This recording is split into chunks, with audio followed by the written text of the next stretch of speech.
Okay, let's just dive right in. There's this quiet, kind of unsettling reality that most of us don't really like to admit.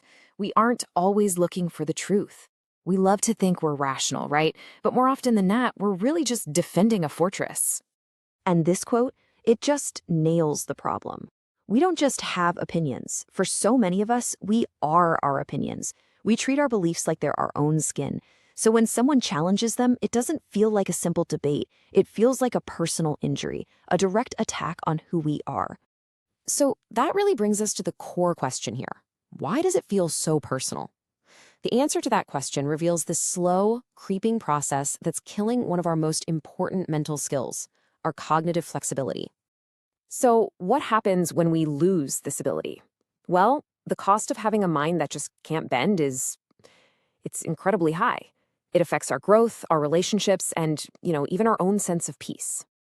Okay, so let's be super clear about what cognitive flexibility actually is. It's not about having no convictions at all. It's about having the mental strength to update them when you get new information.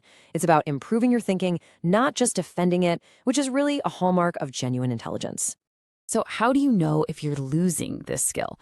Well, it shows up in these super relatable ways. You know that sudden hot flash of defensiveness you feel when someone corrects you? Or that impulse to just shut down a new idea before you've even heard it?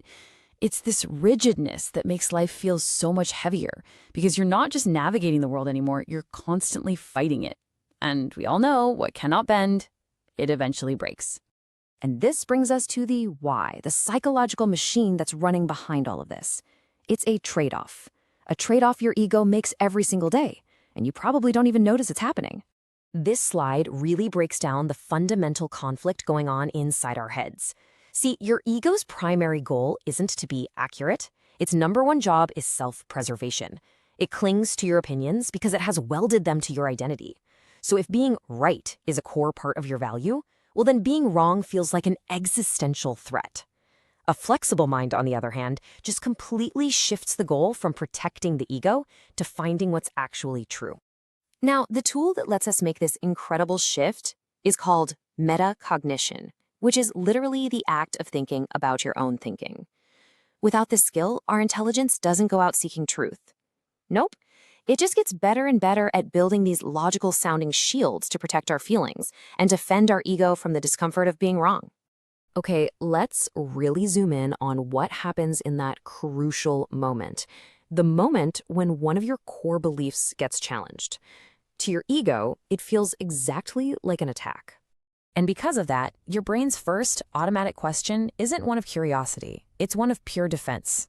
It immediately starts scanning for flaws. Flaws in the source, in the person, in the argument, anything to protect the belief you already have, instead of exploring the new information.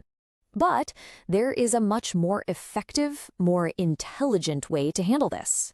The sharpest minds, they don't just react, they respond. And the key difference lies in one incredibly powerful action, the pause. Psychologists have a name for this. It's called cognitive inhibition. All it is the ability to hit the pause button between that emotional impulse and your response. Think about it. Instead of immediately firing back in an argument, you just take a breath. That tiny little gap gives the rational part of your brain time to catch up. And that one skill, man, it can change everything. And in that gap, the questions completely change. The flexible mind isn't asking how to defend itself. It's asking questions that are open, that are curious, and that are focused on finding the truth, even if that truth is a little uncomfortable. So, this is a really crucial point. Being willing to say I was wrong is not a failure. In fact, it's one of the clearest signs of real intelligence. This quote puts it so perfectly. It's the sound of your brain upgrading its own software. It is literally the sound of growth. So, how do we get there? How do we actually cultivate this freedom? Well, it all starts with a simple but really profound shift in your perspective, realizing that your thoughts are not you. And luckily, the research gives us a clear path. First, you just start noticing your own behavior. No judgment, just observing when you overreact. Second, you make a conscious choice to value accuracy over that temporary little dopamine hit of winning an argument. And third, you have to reframe difficulty. That feeling of confusion, that's not a sign of failure. It's the necessary signal that growth is actually happening. And ultimately, what we learn is that real intelligence doesn't have to shout. It doesn't have to be certain all the time. Its real power is in its control, its quiet confidence, and its amazing ability to adapt to reality as it is, not as we wish it would be. So, if there's one core idea to take away from all of this, it's this. You are not the ideas you hold. You are not the fortress you've spent so long building. You are not the fortress, and you don't have to spend your entire life defending its walls. You are the observer inside, free to explore, to question, and to change.